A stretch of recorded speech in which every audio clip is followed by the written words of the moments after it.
Allahumma salli ala Muhammad ya Rabbi salli alaihi wa sallim. Salli ala Muhammad, salli ala Muhammad, salli ala Muhammad. Assalamualaikum warahmatullahi wabarakatuh. Bismillahirrahmanirrahim. Hamdan lillah,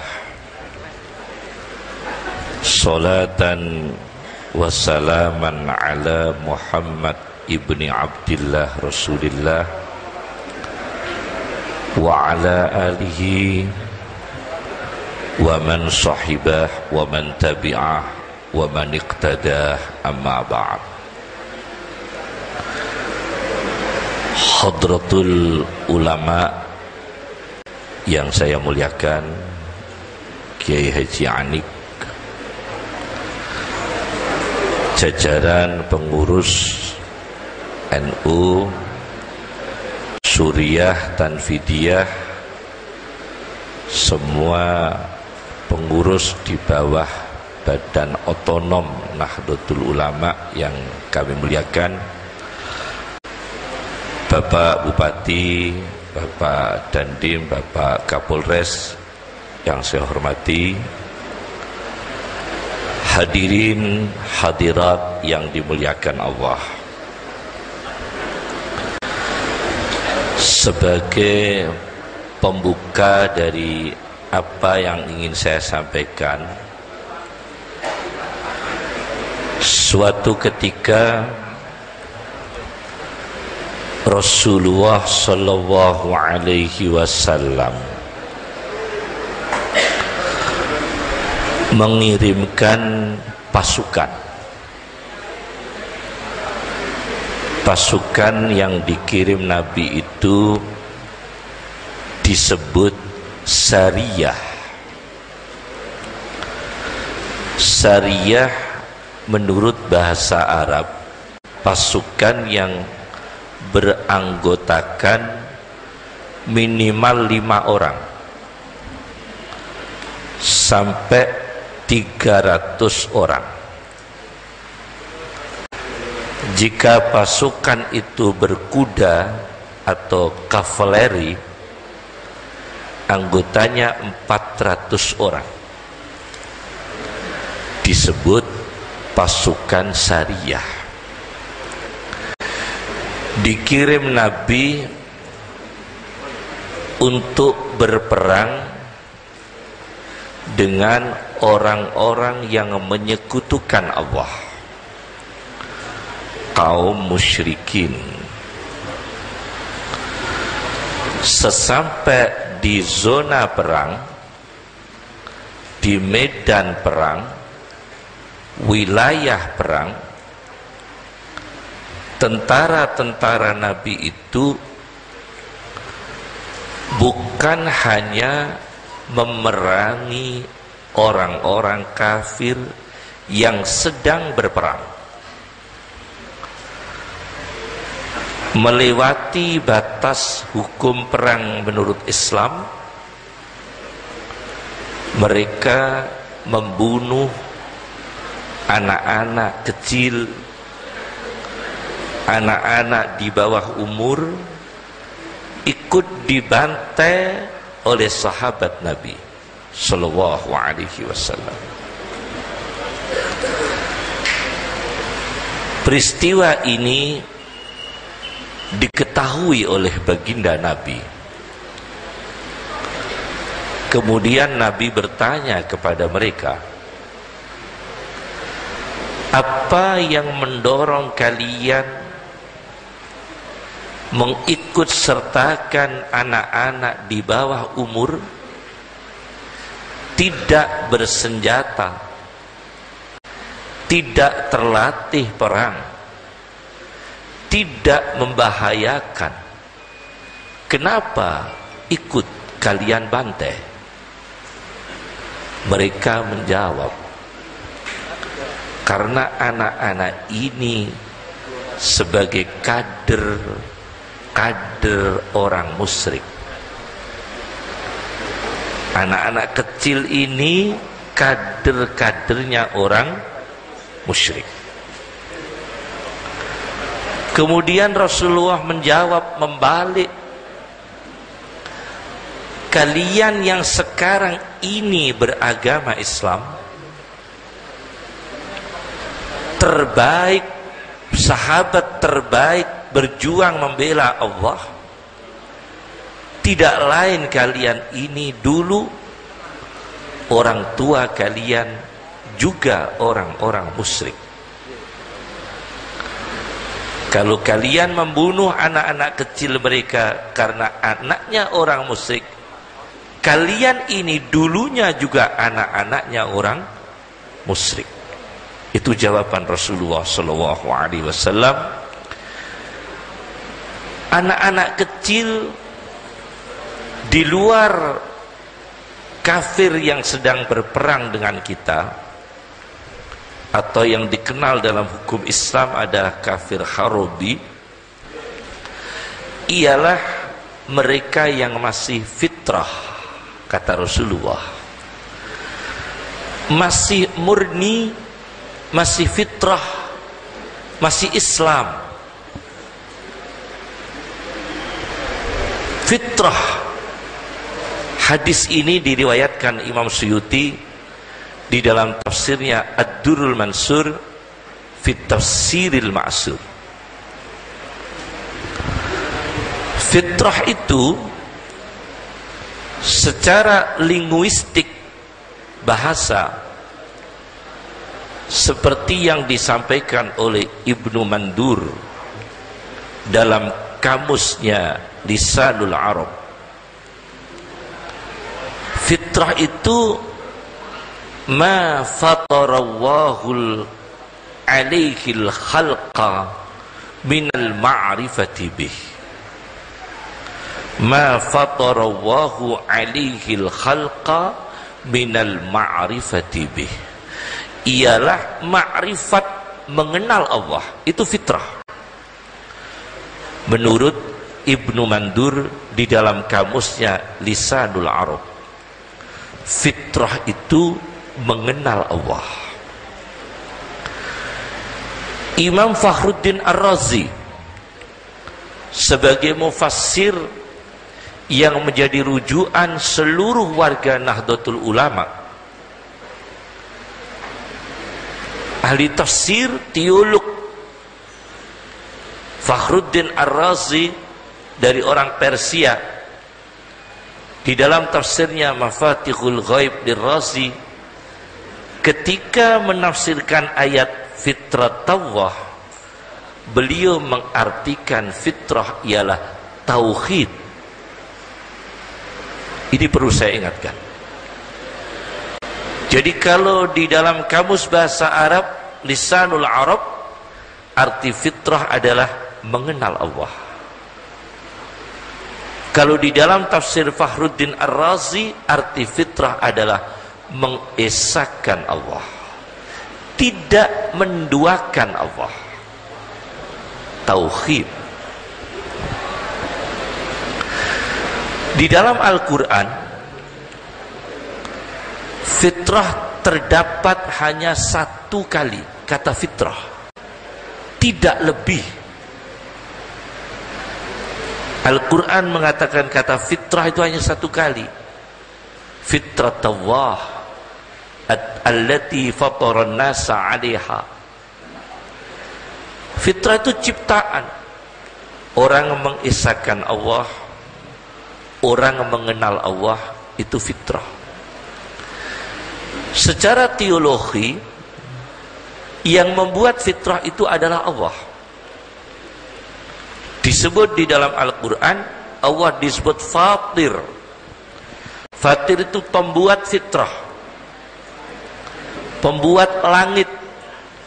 Fatirus samawati, Fatiras samawati, Fatiris samawati, terdapat 6 kali di dalam Al-Quran.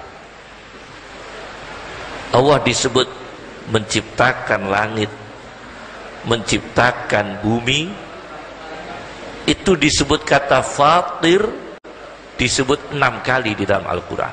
Nanti saya ceritakan antara mikrokosmos dan makrokosmos, antara alam kecil dan alam besar.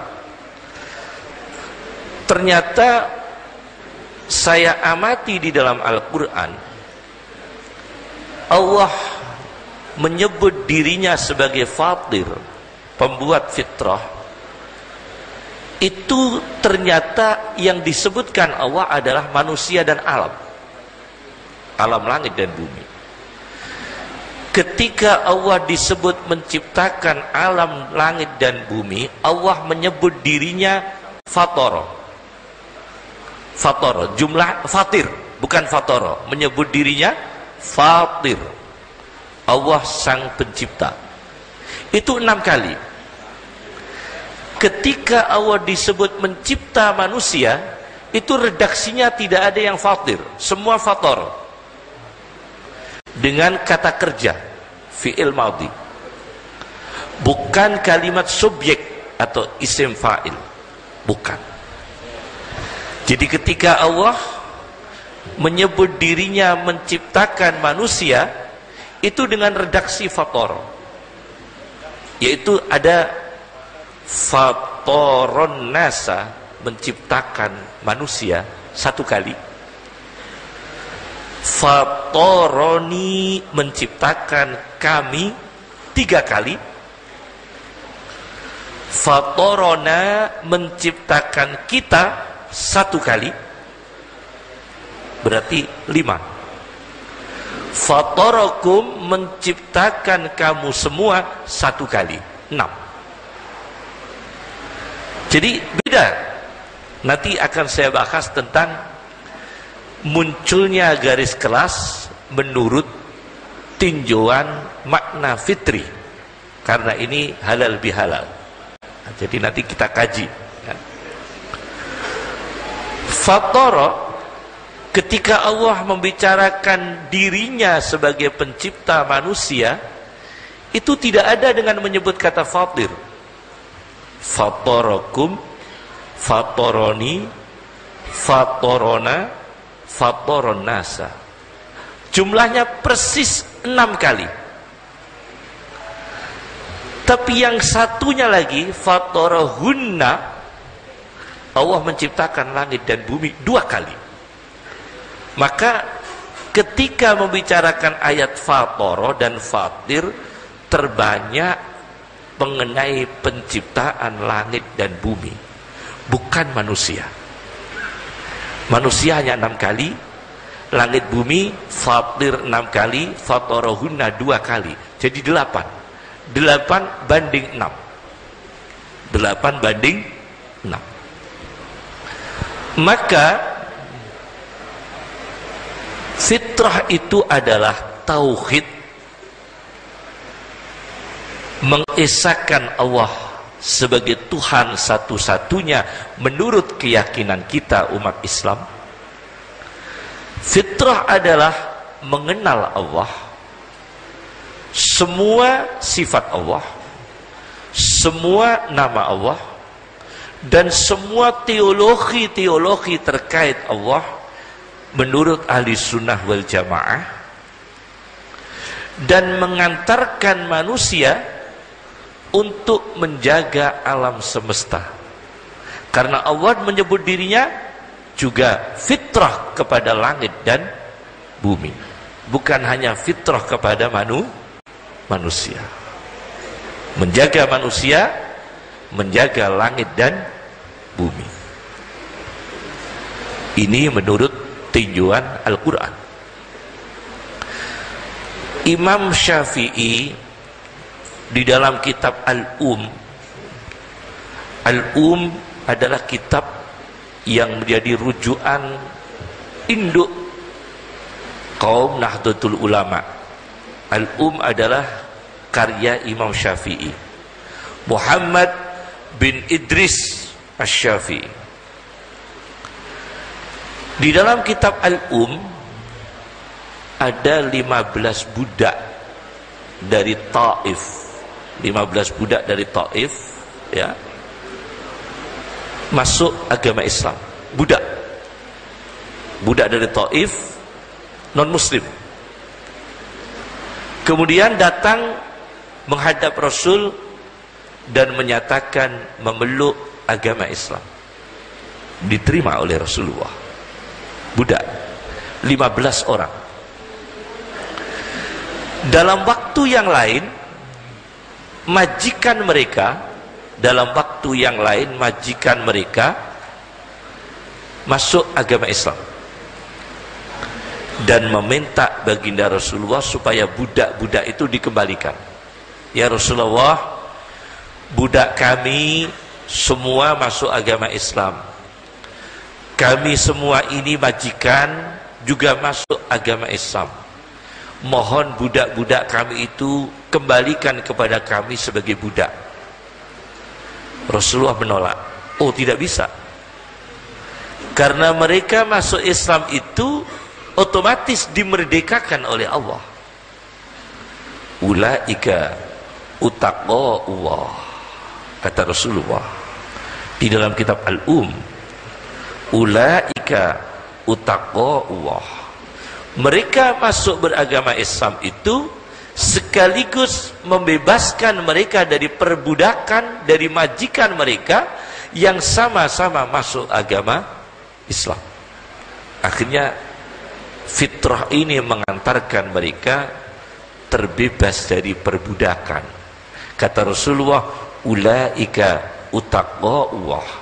Mereka dimerdekakan langsung oleh Allah Subhanahu wa ta'ala. Jadi fitrah adalah tauhid,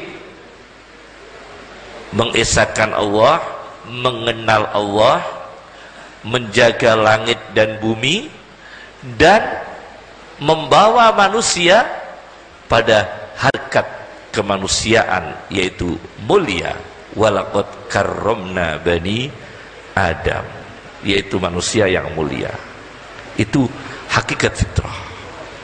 Inilah sebagai prolog pengantar dari ceramah kami. Kami belum pidato, baru pembukaan. Belum pidato. Kami lanjutkan. Mohon maaf Pak Dandim, Pak Kapolres, Gus Anik, karena kami tidak bisa mengikuti sampai selesai acara karena anak kami itu rewel, ada yang ikut anak kami, jadi tidak bisa ikut sampai selesai. Kami lanjutkan apa yang saya sampaikan. Ternyata fitrah ini kita sebagai warga muslim harus objektif, adil terhadap diri kita sendiri, terhadap orang lain. Harus adil. Kata ayah saya, seorang muslim harus adil. Tidak boleh menganiaya akidahnya sendiri atau menganiaya manusia. Mohon maaf, ada salah satu literatur ditulis oleh mantan Menteri Agama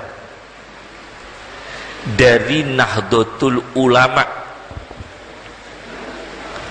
Kiai Haji Saifuddin Zuhri. Ayahnya Menteri Agama yang sekarang sementara, Luqman Hakim Saifuddin. Sekarang ya, Menteri Agama yang sementara ini kan Luqman Hakim Saifuddin. Itu dulu ayahnya juga Menteri Agama, Saifuddin Zuhri. Dalam bukunya, maaf, kami hanya menceritakan dalam bukunya, Kaleidoskop Politik di Indonesia Jilid 2. Kaleidoskop Politik di Indonesia Jilid 2. Dalam bukunya itu, Kiai Haji Saifuddin Zuhri, Profesor Kiai Haji Saifuddin Zuhri menyatakan pada tahun 1494 pernah dilakukan perjanjian atas restu Paus Roma. Mohon maaf, ini kita bicara dalam wilayah intelektual, jadi tidak boleh kita menganiaya, harus tidak boleh menganiaya sesama manusia. Kita bicara dalam wilayah intelektual. Tahun 1494 atas restu Paus Roma, dunia ini mau dibagi dua. Dibagi dua, diserahkan kepada Spanyol dan Portugis. Ini dalam bukunya Menteri Agama. Maaf, saya hanya menceritakan, ya, menceritakan sebagai maroji, sebagai referensi dalam kajian. Jadi itu adalah kebebasan intelektual, ya.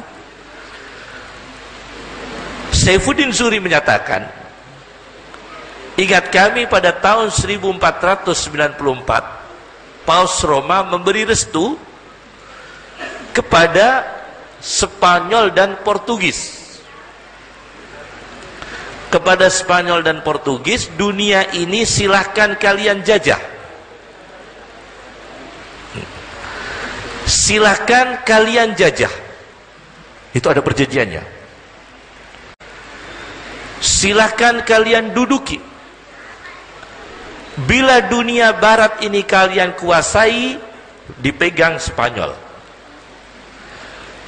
Bila dunia timur dikuasai, dipegang Portugis. Itu pernah dibagi, peperangan.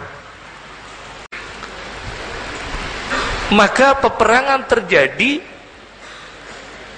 dua negara saudara kandung, yaitu Spanyol dan Portugis. Mereka ini aktif menjajah sebagai imperialis, istimariyin, sebagai imperialis, menjajah barat di tangan Spanyol, menguasai timur di tangan Portugis. Nah, ini akhirnya timbul suatu pergerakan. Pergerakan ini bisa revolusi karena negara yang dijajah itu secara natural, secara natural, alamiah, manusiawi, kita ini untuk mempertahankan hak, bisa mempertahankan hak, membela diri, untuk membela diri tanah air. Ada lagi orang yang membela diri tanah air plus keyakinan. Itu tidak bisa dihindari. Kalau Anda tidak percaya itu, Anda menyalahkan Kiai Hasyim Asy'ari. Kiai Hasyim Asy'ari itu berperang beda dengan Patimura. Kiai Hasyim Asy'ari berperang itu berbeda dengan Patimura, beda-beda sekali. Berbeda dengan Karyadi, berbeda dengan Pak Sutomo, berbeda. Kenapa? Karena Patimura, Pak Sutomo, Karyadi ini sangat dimungkinkan ketika melawan imperialis terdolong oleh nasionalisme, adalah membela tanah air. Tapi ketika Mbah Hasyim mengeluarkan resolusi jihad, itu bukan hanya sekedar membela tanah air, juga membela ruhuddin. Beda. Ini kita harus mengakui secara objektif, agar kita terbuka pikiran kita ini. Jadi berbeda. Kiai Hasyim Asy'ari bergerak. Ayah saya juga ikut. Waktu itu masih ikut.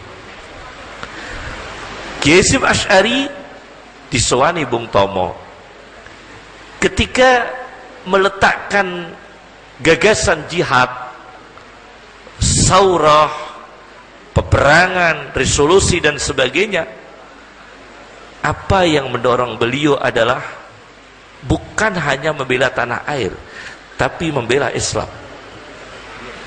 Ini harus diketahui. Nanti kalau tidak dibedakan, nanti Mbah Hasyim sama dengan siapa itu? Karyadi, sama dengan Pak Sutomo, sama dengan apa itu pahlawan-pahlawan yang lain. Itu berbeda, jelas berbeda. Kalian baca sendiri sejarah Kiai Hasyim Asy'ari. Jadi Kiai Hasyim Asy'ari menghadapi imperialis Belanda itu bukan hanya membela negara, tapi menyelamatkan akidah. Pahami dia, kita harus menyadari begitu. Menyelamatkan akidah. Dibuktikan ketika salah satu muktamar, peserta muktamar NU itu ada Kiai Asnawi. Kiai Asnawi itu PBNU. Karena kakek saya juga pendiri NU. Jadi kita kakek saya ikut mendirikan NU bersama Kiai Hasyim Asy'ari. Ketika Kiai Asnawi datang bersama Kiai Soleh, ayahnya Kiai Mujib Soleh, ayah dari Kiai Mujib Soleh, ditanya, bagaimana kita ini kalau pakai dasi? Haram. Menurut Kiai Soleh Darat, Kiai Soleh ayahnya Kiai Mujib, bukan Kiai Soleh Darat, haram pakai celana. Pakai dasi haram. Kiai Asnawi ditanya, pakai dasi, bukan pakai celana, pakai dasi, maaf, hukumnya haram. Kenapa haram? Sama dengan Belanda. Padahal ini tidak ada kaitannya membela tanah air, tapi itu adalah wilayah agama, adalah wilayah etika. Man tasyabbaha biqaumin fahuwa minhum. Menyerupai mereka, sama dengan mereka. Apakah Patimura punya pikiran seperti itu? Kan tidak. Apakah Pak Karyadi, Dokter Karyadi juga pahlawan, punya pikiran seperti itu? Juga tidak. Pak Sutomo kemudian diabadikan sebagai nama rumah sakit Sutomo Surabaya. Apakah punya pikiran pakai dasi haram? Kan tidak. Tapi para ulama ikut memerangi Belanda, pikirannya lain, bangsa dan agama, bukan hanya bangsa, bukan hanya bangsa. Ini perlu diketahui, beda sekali ya. Sasarannya sudah lain, bukan hanya bangsa. Kita harus objektif dalam masalah ini. Kami lanjutkan. Ada salah satu, maaf kami berdiri ini ya, kursinya tidak imbang dengan pantat kami ini. Ada salah satu disertasi doktor karya Dr. Abdus Salam. Disertasi ini di Irak, di Universitas Islam Irak, Al-Jami'ah Al-Islamiyah bil Irak. Disertasi doktor itu diterbitkan dengan judul disertasinya dengan tesis Mafhumul Irhab fi Syariatil Islamiyah. Memahami teroris menurut pandangan syariat Islam. Ada kitab tentang disertasi tentang teroris, 1 jilid. Saya pernah mempelajari itu. Mafhumul Irhab fi Syariatil Islamiyah. Mengenai teroris menurut syariat Islam. Menjadi disertasi doktor di Irak oleh Dr. Abdus Salam. Dalam disertasinya itu saya baca, pada tahun 1996, pada tahun 1996 baru saja. Bulan Februari. Bulan Februari itu kalau orang sana menyebut Syubat. Orang Arab, bahasa Arabnya Februari itu Syubat. Syubat itu Februari. Bulan Februari 1996,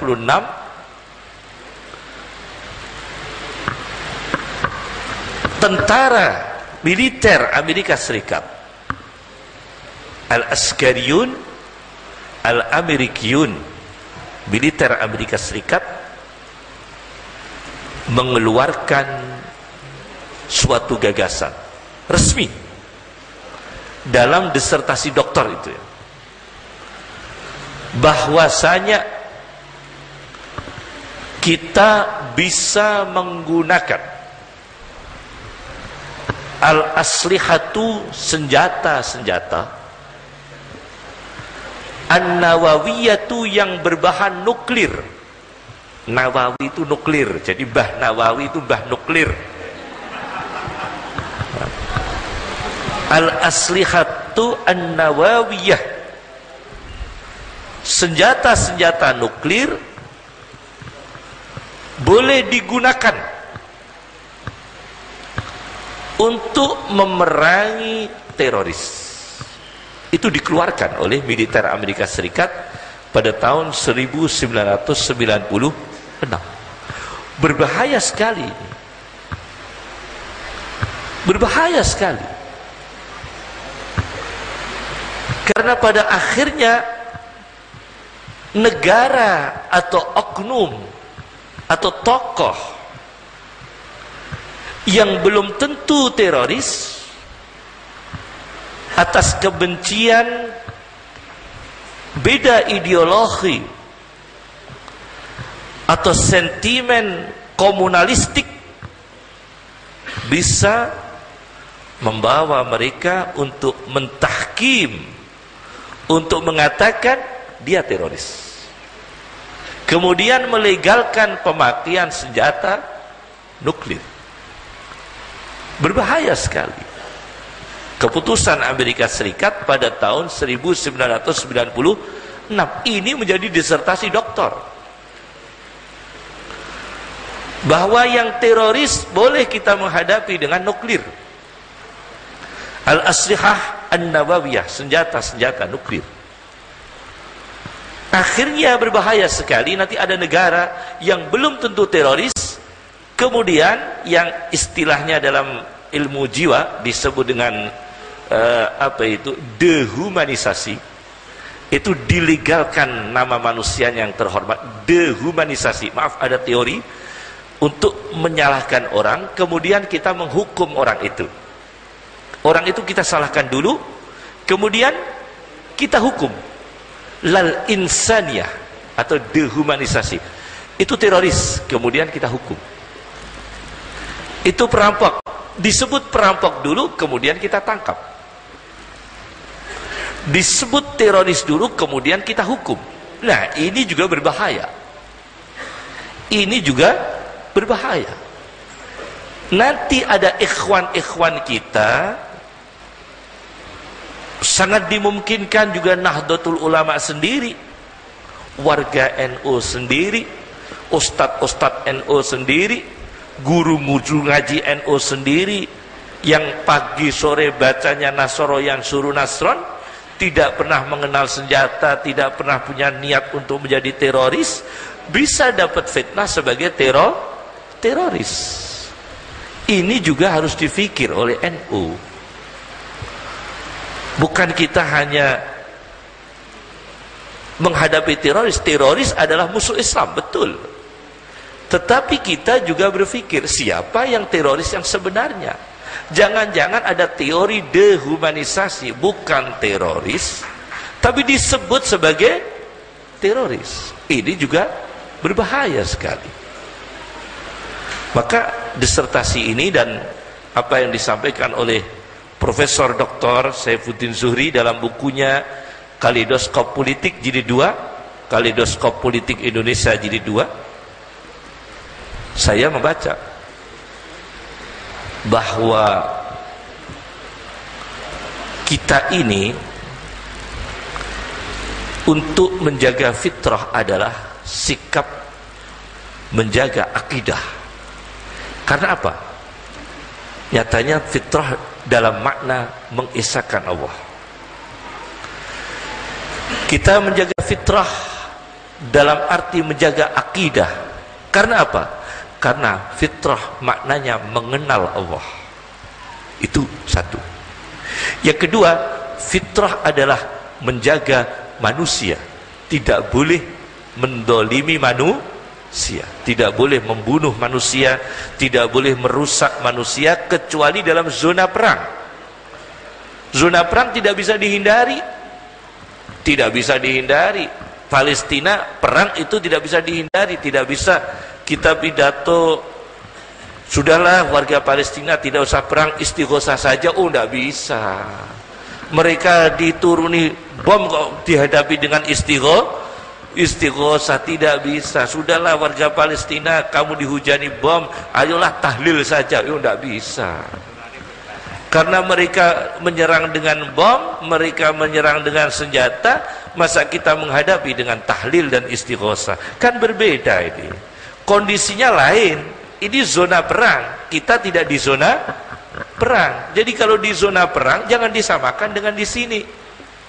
Ini di Indonesia bukan zona perang. Kalau di zona perang konteksnya sudah lain. Akhlak yang diamalkan lain. Ini ya, jadi menjaga manusia. Yang ketiga adalah fitrah, menjaga alam semesta. Karena Allah menyebut dirinya Fatir, memfitrahkan langit dan bumi. Jadi mikrokosmos alam kecil manusia dijaga, makrokosmos alam besar yaitu seluruh alam juga harus dijaga. Itulah fitrah. Tentang teroris. Teroris ini Pak Dandim, Pak Kapolres, menurut bahasa Arab, ini nanti kalian saya tunjukkan tentang hasil keputusan Munas NU. Ternyata keputusan Munas NU ini ada beberapa keputusan teroris dibagi dua, teroris yang disahkan dan teroris yang tidak disahkan. Nanti saya tunjukkan keputusan Munas NU. Ya. Teroris itu dalam bahasa Arabnya adalah irhab. Irhab itu membuat takut. Al-Quran itu membenarkan, membuat takut kepada musuh yang sedang di wilayah perang. Dalam hadis Nabi, nusirtu birru'bi, aku diberi pertolongan Allah dengan ketakutannya musuh. Nusirtu birru'bi, sanulqi fi qulubil ladina kafaru ru'ba, sanulqi fi qulubil ladina kafaru ru'ba.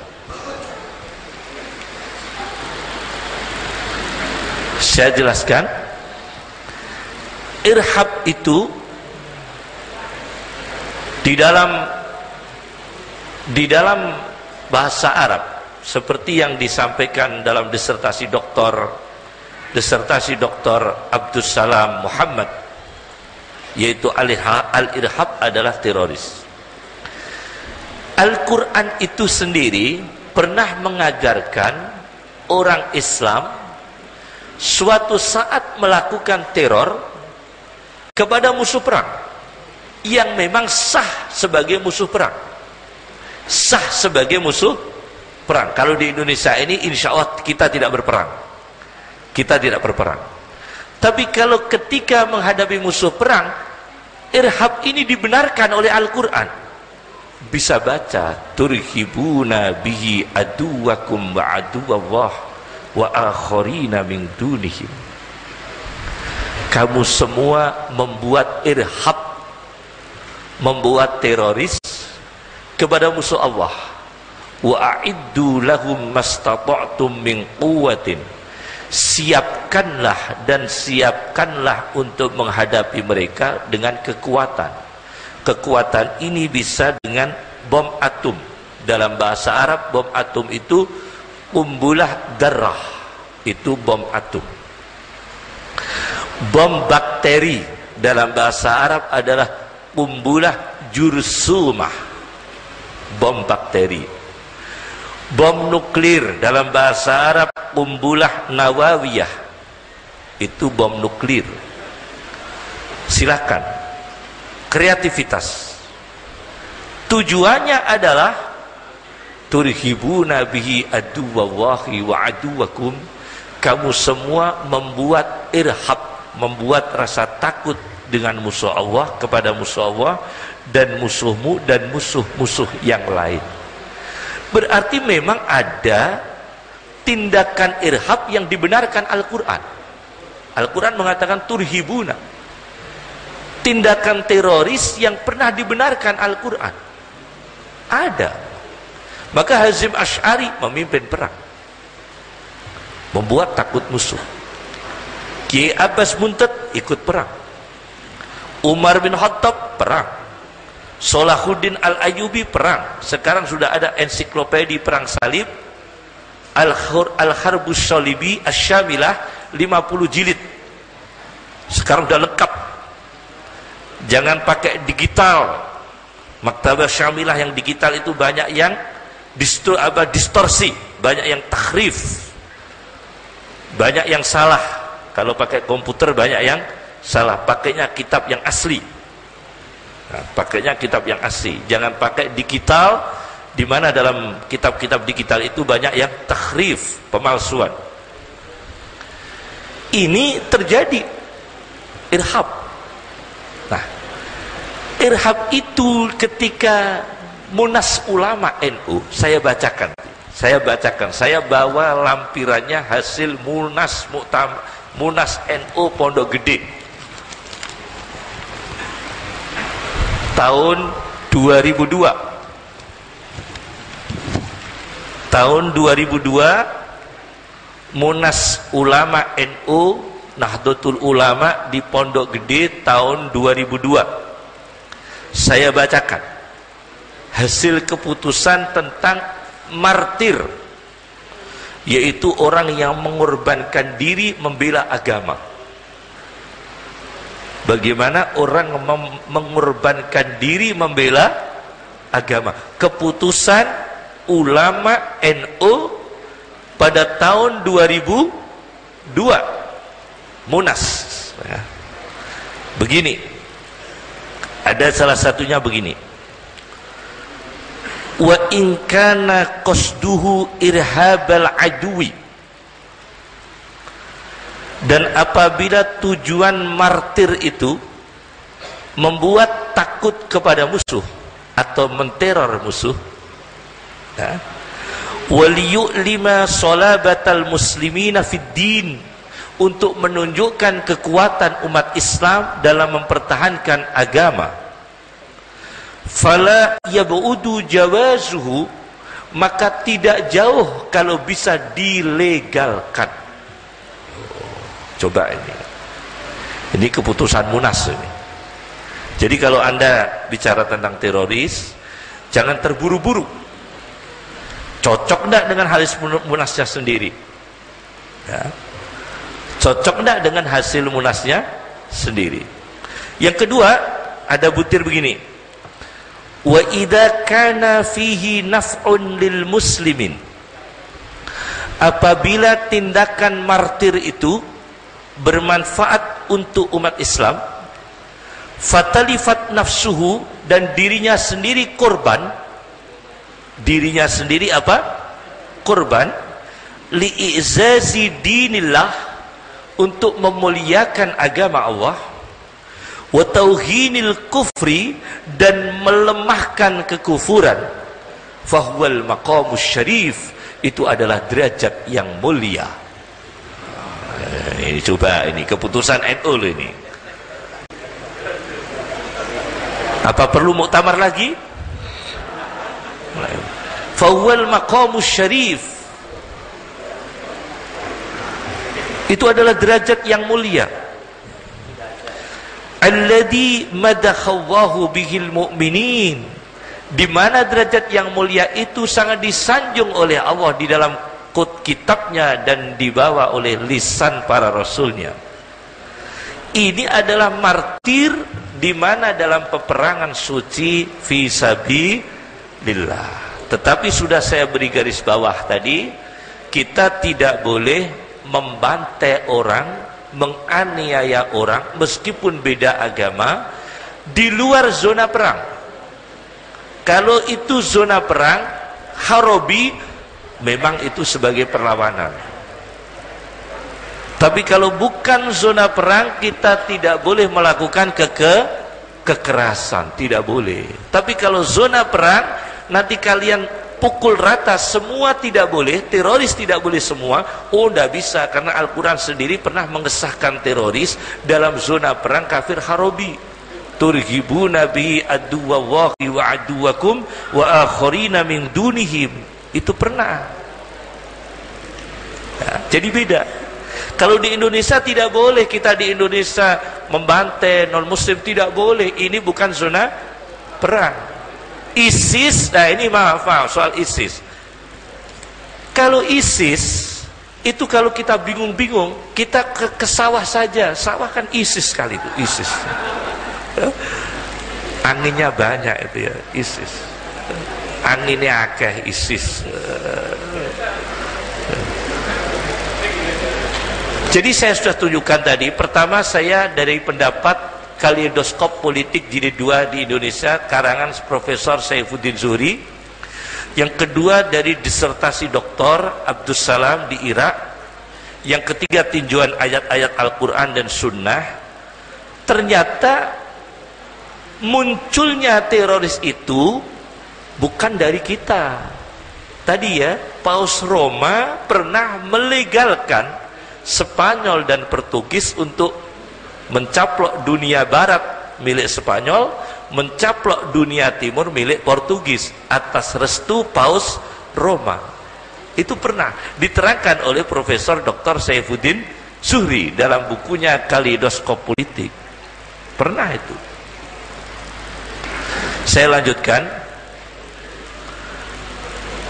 Pernah suatu ketika ayah saya itu kakek saya. Jadi kakek saya itu namanya Khalil. Itu menantunya Mbah Salam. Mbah Salam punya adik Kiai Nawawi, mbahnya Lek Mu'ad, paman saya, Mu'ad Thohir. Ini paman saya, cucu Kiai Nawawi. Mertuanya kakek saya Kiai Abdus Salam, itu kakak kandung Kiai Nawawi. Jadi kakak beradik. Saya ini keponakan sama Kiai Mu'ad Thohir ya. Dulu pernah Belanda itu datang di perpustakaan kakek saya. Tentara Belanda datang ke perpustakaan kakek saya. Kitab-kitabnya kakek saya semua diocar-acir oleh Belanda. Tapi tidak ada yang diambil, cuma diocar-acir. Ada kitab Tuhfatul Muhtaj diocar-acir, Mughnil Muhtaj diocar-acir, Nihayatul Muhtaj diocar-acir, Fathul Bari diocar-acir, Irsyadus Syari diocar-acir. Kitab-kitab yang menjadi pegangan orang NU diocar-acir semua, tidak ada yang diambil karena dilihat tidak berbahaya. Yang menurut mereka bahaya tafsir Tontowi Jauhari diambil oleh Belanda. Saya punya tafsir Al-Jawahir karangannya Imam Tontowi Jauhari, diambil oleh Belanda, disita, disisakan 1 jilid masih saya simpan, yang lain dibawa Belanda, yang 1 jilid disisakan. Kenapa tafsir Tontowi yang disita? Belanda tidak takut dengan Faslut Tayammum. Oh, tidak takut dengan kitab-kitab Faslut Tayammum, tidak takut. Ada santri ngaji Faslut Tayammum, Faslul Faraid. Belanda tidak takut, tapi kalau tafsir Tontowi takut. Karena tafsir Tontowi adalah tafsir sains. dan teknologi. Sains waktu itu Belanda takut umat Islam nanti pinter sains. Kalau pinternya bukan sains, tidak ditakuti. Ini berbeda lagi. Jadi kalau kita bicara tentang ISIS di depan santri, itu salah objek. Karena santri tidak ada potensi ISIS. Mau bikin bedil bagaimana caranya? Objeknya lain. Jadi kalau kita bicara tentang teroris di depan santri, warga NU, lain. Yang kita tekankan tentang masalah pembinaan itu, tapi jangan sampai kita bina hanya menekankan teroris. Karena, maaf, dalam Britannica, ensiklopedia Britannica, maaf ya, dalam ensiklopedia Britannica yang berbahasa Inggris, saya pernah diskusi dengan istri saya, dalam ensiklopedia Britannica yang 32 jilid itu, 33 jilid, saya punya itu di rumah, itu daftar-daftar teroris yang disebut negara Islam hanya Al-Fatah, hanya Palestina satu, yang lain ada Spanyol, ada negara-negara Eropa, semua daftar-daftar teroris. Teroris karena di lingkup agama lain, teroris dalam lingkup agama lain. Teroris yang di lingkungan kita umat Islam hanya disebut satu, Palestina ada teroris. Itu di ensiklopedia Britannica yang berbahasa Inggris, Jadi lain. Maka kalau kita tekankan teroris, masalah teroris ini, kita bicara di depan santri, salah alamat. Santri itu tidak punya potensi teroris. Dia mengetahui, dia tidak terlatih dalam ilmu harokah. Dia hanya sakofah, pendidikan dan kebudayaan. Tidak terdidik dalam harokah, pergerakan. Lain.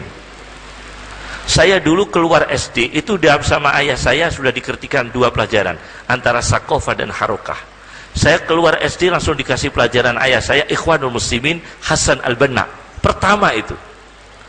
Pertama dikasih pelajaran Hasan Al-Banna. Yang kedua dikasih pelajaran harokah Muhammadiyah, harokah Nahdlatul Ulama dikasih pelajaran. Sampai harokah terakhir, harokah Nahdlatul Muhammadiyah. Nahdlatul apa? Muhammadiyah, gabungan antara NU dan Muhammadiyah. Dikasih pelajaran sama ayah saya. Tapi teroris yang di dalam dikhawatirkan Belanda, itu Belanda ngocar-ngacir kitab di perpustakaan kakek saya, kitab-kitab fikih tidak diambil, kitab-kitab hadis tidak diambil, karena mereka tidak ada kecemburuan, tidak khawatir ini menimbulkan pergerakan. Yang dikhawatirkan adalah kitab Tafsir Al-Jawahir. Nah, sekarang saya bawa cuplikan dari Tafsir Al-Jawahir. Ya.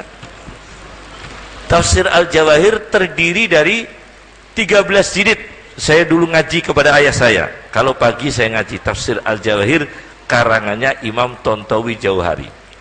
Ada bab namanya Ad-Dinamit, cara membuat dinamit.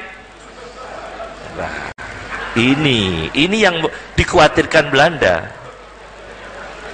Kira-kira kalau ini fasal furudul wudu tidak ditangkap oleh Belanda, tidak berbahaya bagi Belanda. Furudul wudu tidak berbahaya bagi Belanda. Dianggap bahaya oleh Belanda. Ini ada ad-dinamit ini. Ad-dinamit saya bacakan. Idza kholatna, ya, idza kholatnal, ya, gliserin bikhamidin nitrat. Ini ya, dengan apabila bahan gliserin, bahan kimia dicampur dengan asam nitrat. Asam nitrat tulisannya nitrik, asam nitrat, dan dicampur dengan sulfur, asam sulfur disebut di sini, asam sulfur. Ini bahan kimia, bahan peledak di dalam tafsir Jawahir. Di dalam tafsir Al-Jawahir, bahan peledak di dalam tafsir Al-Jawahir, asam sulfur. Kemudian dicampur ya, glisirin, nitrat, sulfur, asam glisirin, glisirin dulu, asam nitrat, asam sulfur, ya.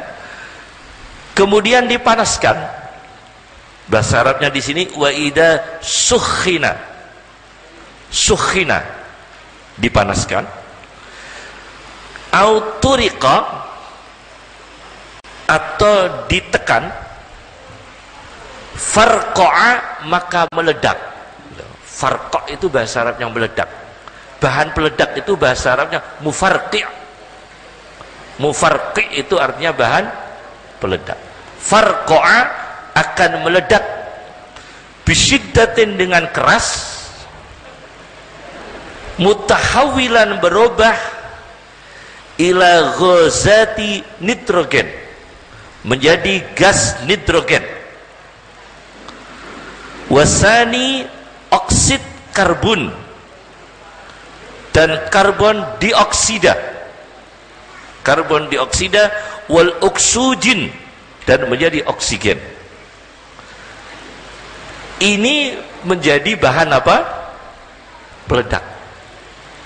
Ini ada di tafsir apa? Tontowi Jauhari. Nah, kitab-kitab semacam ini menjadi bahan kelompok garis keras.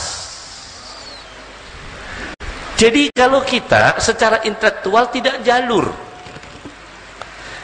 jalur untuk melakukan tindakan destruktif atau tadmiriyah atau teroris, dengan tindakan adalah irhab tadmiri, terorisan destruktif, itu insya Allah tidak terjadi. Karena apa? Karena potensi kita tidak ada, pendidikan kita tidak ada ke sana. Semua matolek hajat itu hanya ilmu, bukan harokah. Pondok Lasem, Pondok Lajen, Pondok Sarang, Lirboyo, itu ilmu, bukan pondok pergerakan. Dan tidak diajarkan pelajaran-pelajaran seperti ini, tidak diajarkan. Nah, yang diajarkan adalah orang-orang, anak-anak kita yang sekolah sains di sana. Ada yang sekolah kimia di Amerika Serikat, ada yang sekolah elektronik di Amerika Serikat, ada yang ahli bom di mana. Lah itu memang begitu salah akidah bisa berbahaya. Begitu salah apa? Akidah berbahaya. Kalau kita insya Allah tidak punya potensi, tidak ada skill, tidak ada bakat ke sana. Mengagumi boleh, mengagumi boleh, kagum gitu dengan cerita itu, tapi melakukan harus sesuai dengan syariat Rasulullah Shallallahu Alaihi Wasallam. Jadi berbeda ya. Ini sekelumit tentang bagaimana jadi Belanda mengambil kitab yang berbahaya menurut mereka. Maaf, ada satu lagi, cuma saya belum berani menyampaikan. Ada satu lagi kitab orang NU yang dilarang oleh Belanda, dan ini nanti mengagetkan kita semua. Sampai sekarang kitab itu masih diajarkan oleh NU sampai sekarang. Dan Kiai Haji Sahal Mahfud, paman saya sendiri, Kiai Haji Sahal Mahfud itu kakak kandung ibu saya, itu suka sekali membaca kitab itu. Padahal kitab ini pernah dilarang oleh Belanda. Adalah kitab Bughyatul Mustarsyidin. Kenapa dalam kitab Bughyatul Mustarsyidin itu dipakai di NU? Itu disebut Batawi Jawa Darul Islam. Baca lihat. Baca di dalam kitab Bughyatul Mustarsyidin. Ini nanti kalau kalian, padahal itu diajarkan di pondok pesantren NU, tapi pondok pesantren kita ini kan tidak punya potensi untuk harokah. Bagaimana kan tidak punya potensi itu, harokahnya bagaimana, bergerakannya bagaimana, lain dengan yang sudah terdidik seperti Ikhwanul Muslimin, itu terdidik dengan runtut, tertib, dengan pendidikan yang urut, organisasi yang urut, Al-Qaeda itu begitu ada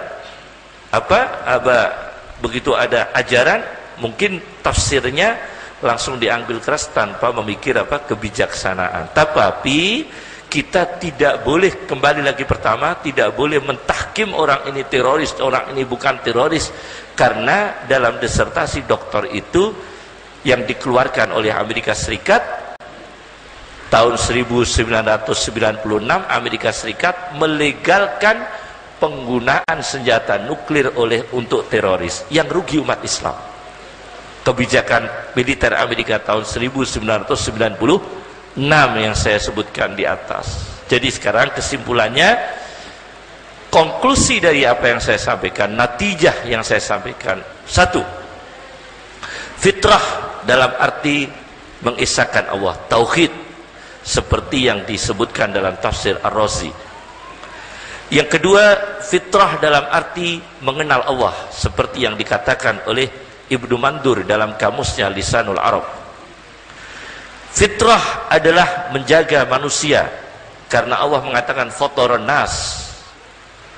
Fitrah adalah menjaga alam lingkungan, Allah mengatakan fatirus samawati wal ardi. Allah menjaga langit dan bumi.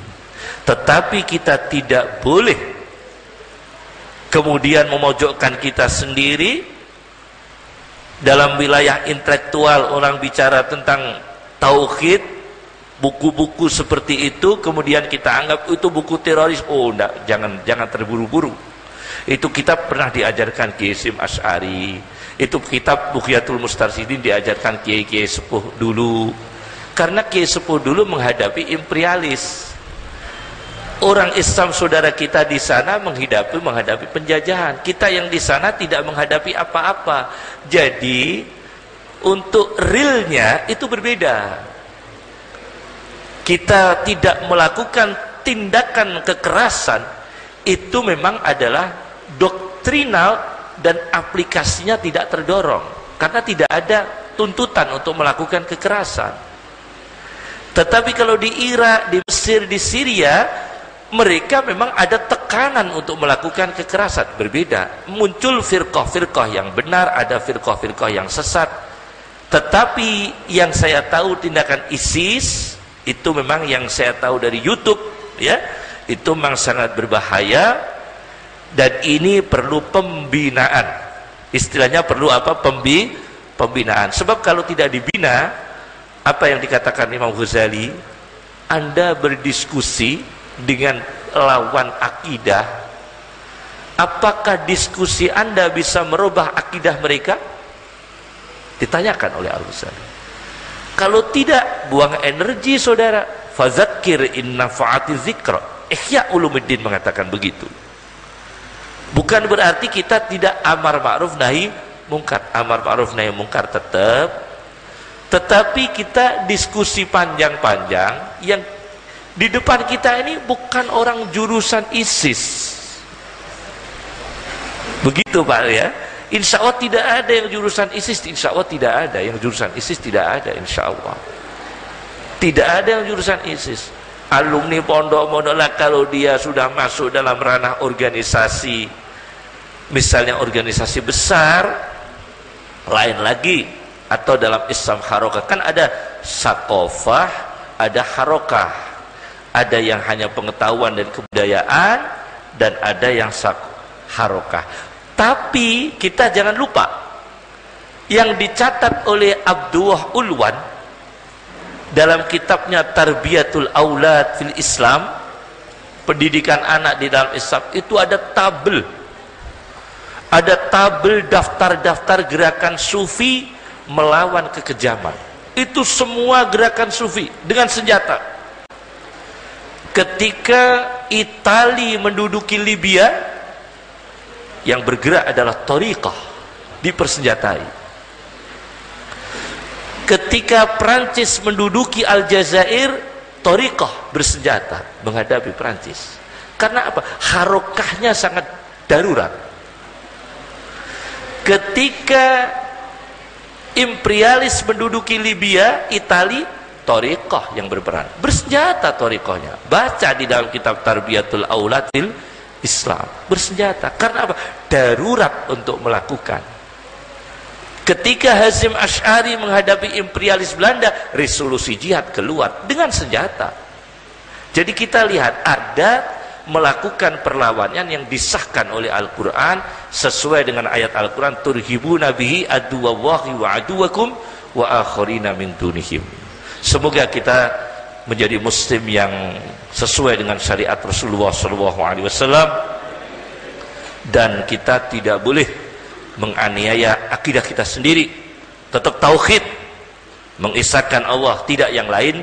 Yang kedua, tidak boleh mengganggu orang lain, tidak boleh mengganggu orang lain, menganiaya orang lain meskipun beda keyakinan. Tidak boleh kita menganiaya, tidak boleh kita merusak alam lingkungan, tidak boleh destruktif, tidak boleh. Kalau ISIS itu destruktif, melakukan kekejaman, kedoliman, tidak boleh kita ikuti, tidak boleh kita ikuti, tetapi kita bina. Apabila putra-putra kita ada yang mengarah ke sana, kita bina dengan baik, kita arahkan akidah yang baik, akidah ahli sunnah wal jamaah. Maaf dari kami, cukup. Afwan. Assalamualaikum warahmatullahi wabarakatuh. Warahmatullahi wabarakatuh.